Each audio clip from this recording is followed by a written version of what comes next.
Isang mahalagang hakbang ang isinagawa ng Department of Agriculture sa pagitan ng ilang miller at importer sa bansa para masigurong mabibili ng mura ang kilo ng palay mula sa mga magsasaka. Kung ano yan, alamin sa report ni Alaysa Insigne una sa balita.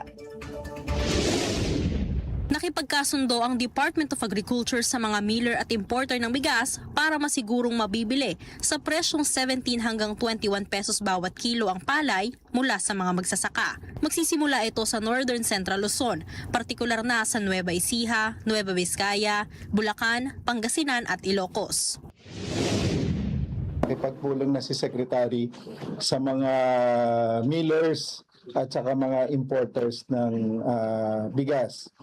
Napagkasunduan doon na pagsusumikapan na bibilhin at 17 to 21 pesos yung palay ng ating mga magsasaka. Target din ng kagawaran na makarating ang 300,000 metric tons na bigas mula sa mga importer bago matapos ang Pebrero. Kasabay nito, naglabas na rin ng guidelines ang Bureau of Plant Industry para masigurong hindi makakaapekto ang importasyon sa anihan sa Marso hanggang Abril.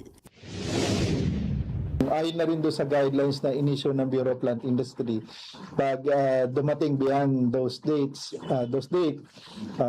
babalik yon sa source country at the expense ng mga importers. Simula noong Enero, nasa 178,000 metric tons na ng imported rice ang pumasok sa bansa. Samantala, 2 pierde ng bubuksan para sa importasyon ng bigas sa Bataan at Port sa La Union. Nadadaan pa sa inspeksyon. Nauuna sa balitang totoo at laging bago, Alaysa Insigne ng IBC News para sa Alauna sa balita ng Congress TV.